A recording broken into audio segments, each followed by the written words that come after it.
Hola guadalupiana, guadalupiano, les voy a hablar sobre Las montañas de Buda, la resistencia, la fe, el alma del Tíbet de Javier Moro, que es un libro que leí en Madrid y que la verdad que me encantó para compartirlo porque habla mucho de la vida, de la resistencia, son todas historias reales, creo que eso es importantísimo de decirlo. Javier Moro es un periodista que ha estado haciendo entrevistas tanto al Dalai Lama como a monjes y monjas y a gente que ha cruzado los Himalayas huyendo del genocidio y de la represión del gobierno chino en el Tíbet.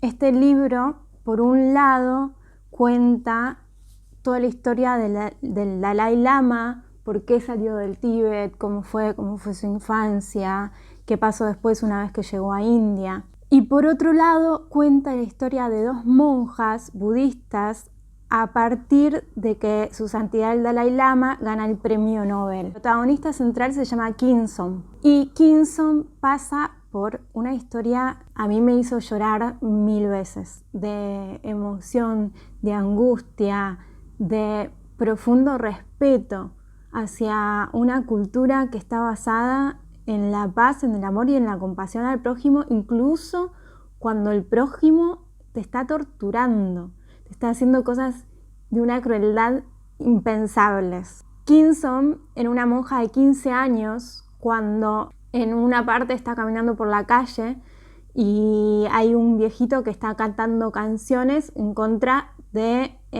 los chinos y a favor del pueblo tibetano.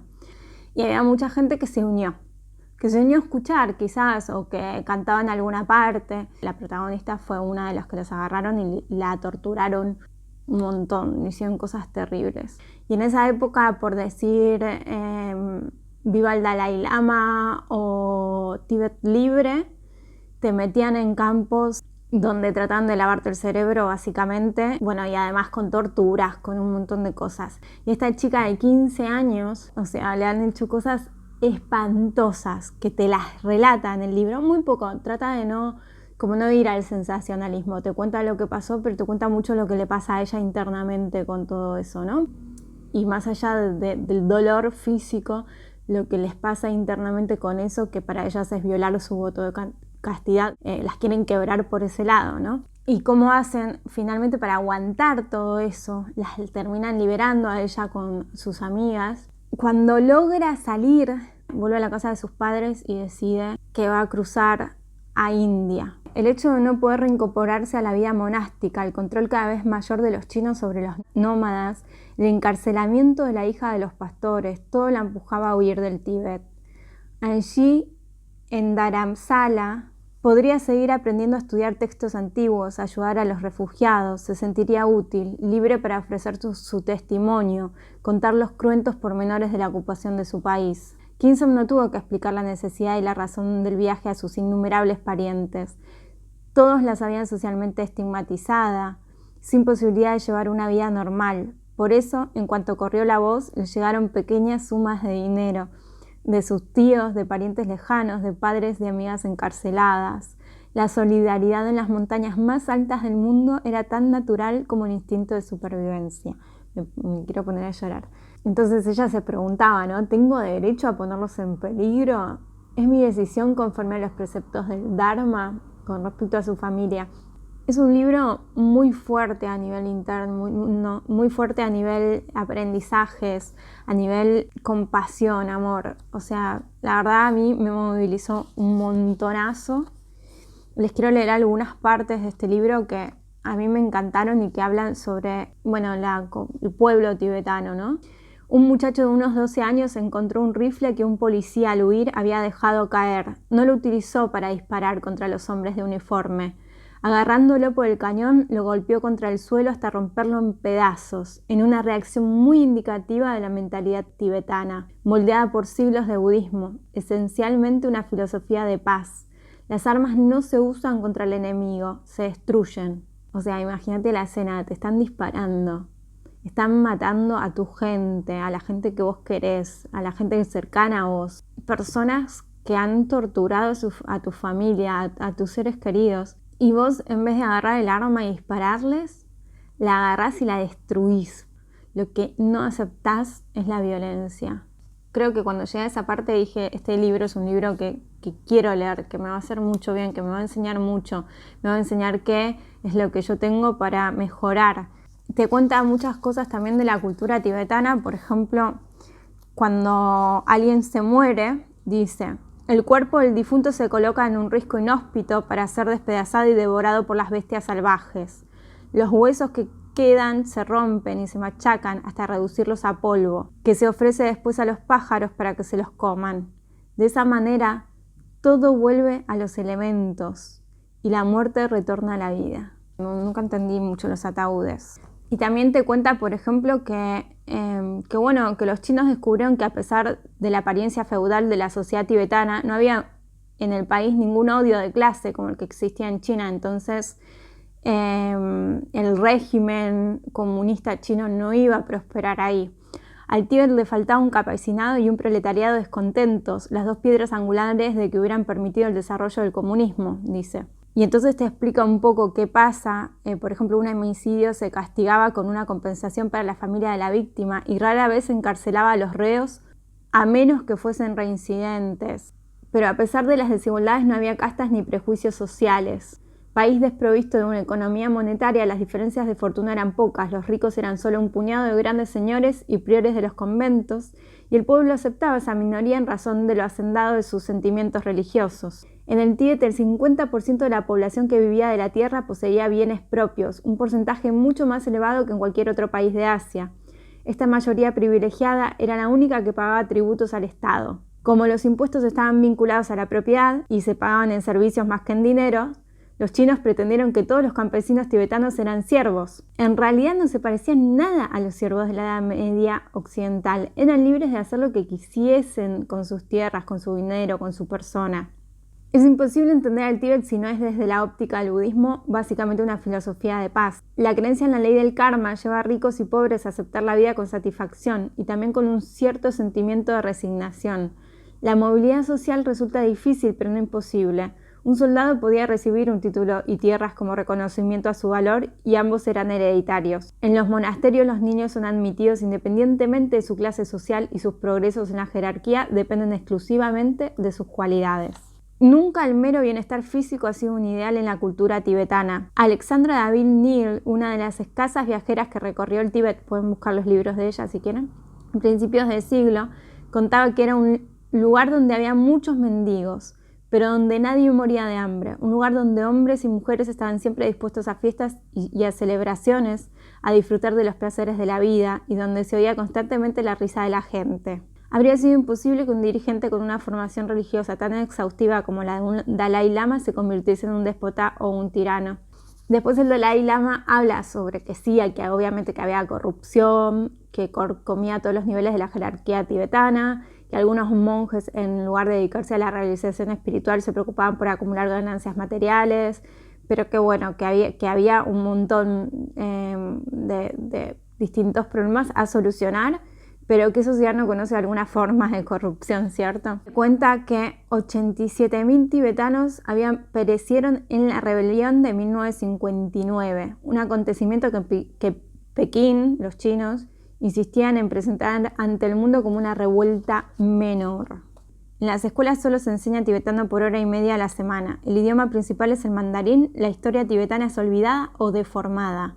Incapaces de entender la lengua de sus antepasados, los niños acaban ignorando sus raíces sin memoria. Además te cuentan torturas terribles, cosas que cuando las lees con lo bien que escribe este hombre realmente se te parte el alma. Si los hombres son incapaces de alcanzar la paz interior, ¿cómo soñar con la paz entre las naciones? Si el hombre se muestra incapaz de curarse a sí mismo, ¿cómo soñar con curar al mundo?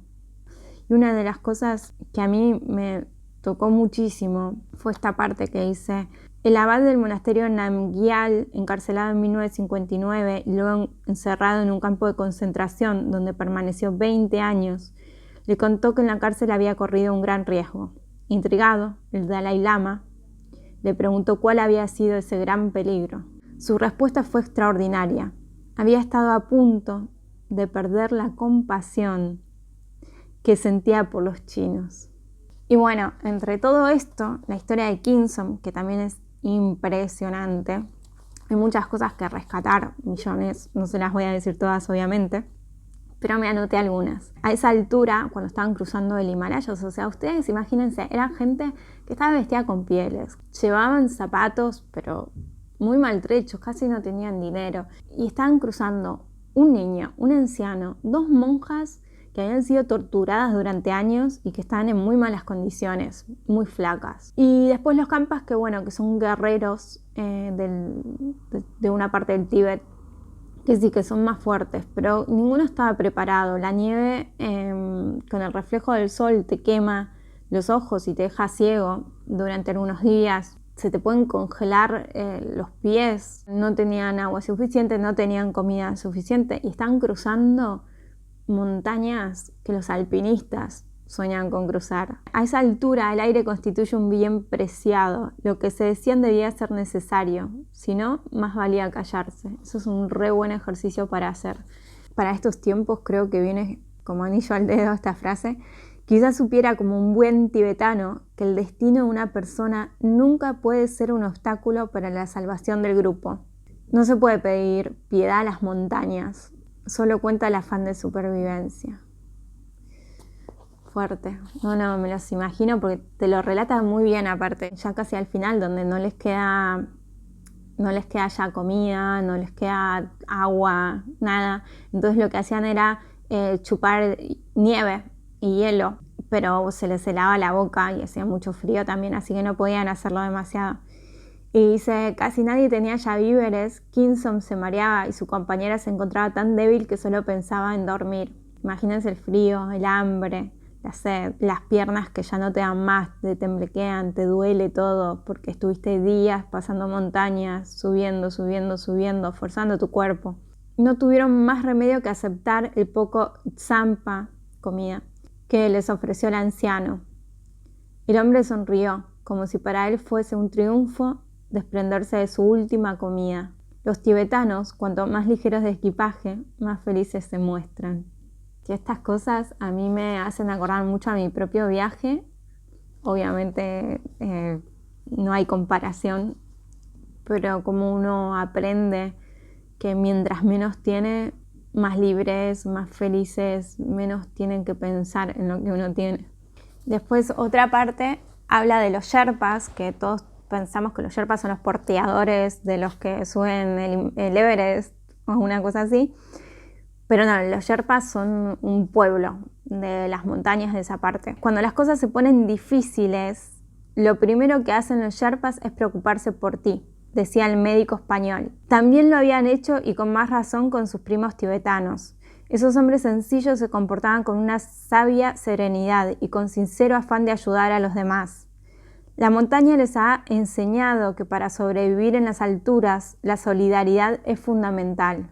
Cualquier resentimiento, cualquier conflicto puede adquirir una dimensión trágica en el aislamiento de las cumbres. Entre ellos no caben los sentimientos ocultos, la envidia, la codicia o el afán de lucro. Por eso, el comportamiento de algunos extranjeros les resulta incomprensible. Recientemente una expedición de japoneses en sus ansias por llegar a la cima había pasado de largo sin auxiliar a un miembro de una expedición rival, lo que significó la muerte del alpinista. Para los Sherpas, como buenos budistas, cumplir con su deber importa más que el éxito o la recompensa. Debido a su fe en el karma, son tolerantes y nada proclives a juzgar, sabedores de que las malas acciones recibirán su merecido. Yo creo que esto hay de todo, pero en general el budismo te hace querer mejorar, ¿cierto? Como estar en la búsqueda. Sos una persona que intenta mejorar como persona, ser mejor, más amor, más compasión en ese sentido. Ni el agotamiento basta para hacer llorar a un niño tibetano. El médico llamó a An Kami para que hiciese intérprete. El niño tenía nostalgia. Se acordaba de su familia allá en el Tíbet, echaba de menos a sus padres. El objeto en sus manos era un cascabel, el del collar de su caballo, relleno de papel para evitar que tintiñase. El médico pensó entonces en lo inconcebible de aquel gesto, de mandar a los hijos a vivir a un lugar desconocido, en un viaje tan arriesgado. Eso mostraba la honda desesperación de los padres, la herida abierta del Tíbet. Les estoy leyendo las partes más emotivas, no todo es tan solemne, obviamente, pero es un libro muy bien escrito, sinceramente, muy fácil de leer. Son cerca de 255 páginas que se leen muy, muy fácil. Está metida como la parte periodística dentro de los relatos. Entonces la parte de datos se hace como muy suave. Son historias y dentro tenés un montón de datos reales juntados por Javier Moro, que es un periodista. Está escrito como si fuera una novela, pero son historias reales, de gente real, de carne y hueso, que fue entrevistada para poder hacer este libro. Se lo súper recomiendo, pero tengan en cuenta de que habla de torturas y que habla de cosas fuertes. No hace hincapié en eso todo el tiempo, pero hay una parte que es muy fuerte. Para mí, sinceramente, está bueno que todo el mundo lea sobre esto porque te da un sentimiento de compasión muy grande, que es algo bueno. También te da un montón de sabiduría, un montón de cosas para pensar a nivel interno, para mejorar a nivel interno. Es un libro hermoso. Les mando un beso enorme y los espero en el próximo video.